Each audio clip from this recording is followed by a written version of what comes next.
Chapter 1, একটি প্রতিজ্ঞা যা সব কিছু বদলে দেয়। আপনি কখনো নিজের সাথে এমন প্রতিজ্ঞা করেছেন যা ভেঙে ফেলা মৃত্যুর সমান বলে মনে হয়? এমন প্রতিজ্ঞা যা দেখতে সহজ বলে মনে হলেও তা পালন করতে যাওয়ার সময় আপনি বুঝবেন এটি আপনার সমগ্র দুনিয়া বদলে দেবে। কমল রবিকান্ত সেই অন্ধকার ঘরেই নিজেকে বললেন, এবার আমি নিজেকে ভালোবাসবো। তখন সেই বাক্য কোনো সিনেমার ডায়লগের মতন ছিল না।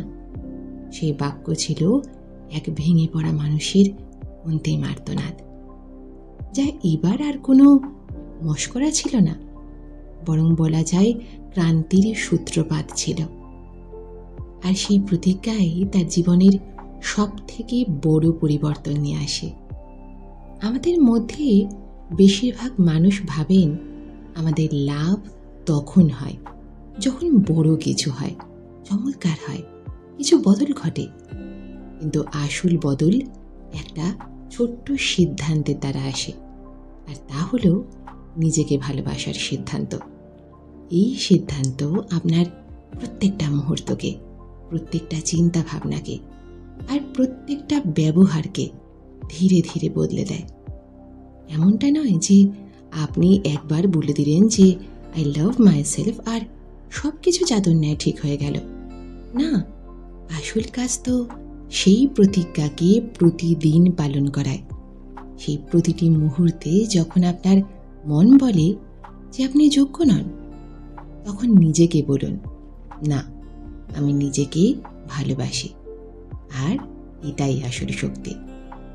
যখন আপনি নিজেকে ভালোবাসার প্রতিজ্ঞা করেন, তখন আপনি নিজের শত্রু নয়, বন্ধু হন। আপনি নিজেকে শুধু ক্ষমাই করেন না, বরং আপন করে নেন।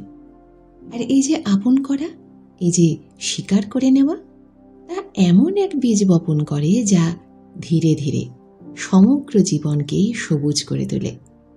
প্রথম প্রথম এই প্রতিজ্ঞা আজব লাগায় আপনার মস্তিষ্ক একে না করে দেয় আর বলে, কিসের জন্য নিজেকে ভালোবাসবো? কি করেছি আমি যে নিজের পিঠ চাপড়াবো? তারপর একটা শব্দ অন্তর থেকে আসে, নিজেকে ঘৃণা করে কি ভালো কিছু হয়েছে?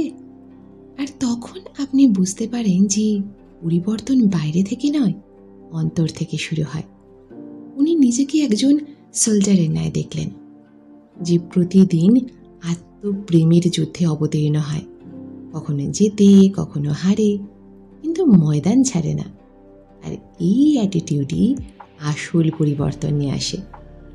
যদি আপনি ভেবে থাকেন নিজেকে ভালোবাসা সহজ বিষয়, তাহলে বলবো আপনি ভুল।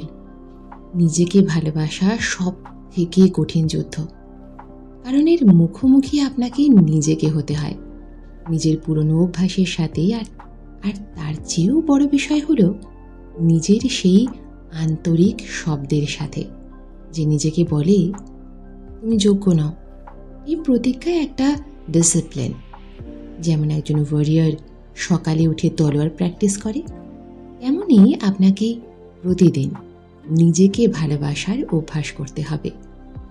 কমল বলেন যে উনি প্রতিদিন সকালে ধ্যান করতেন, চোখ বন্ধ করে কেবল একটা বাক্য বলে চলতেন, আই লাভ মাই সেলফ। উনি পার্থক্য অনুভব করলেন, কিন্তু ধীরে ধীরে। উনি বলেন এটা কোনো মেডিসিন ছিল না যা রাত বিরতেই প্রভাব দেখাবে। এটা তো অন্তরের যাত্রা, আর এই যাত্রাই তাকে আবার পুনরায় জীবিত করে তোলে। যখন আপনি এই প্রতিজ্ঞা পালন করেন, তখন আপনি বদলান। আপনার চোখে দীপ্তি ফুটে ওঠে, কণ্ঠে আত্মবিশ্বাস, চলনে স্থিরতা। আপনি ধীরে ধীরে সেই মানুষ ও জিনিসকে ছেড়ে দেন যারা আপনার আত্মাকে একদা কষ্ট দিয়েছিল।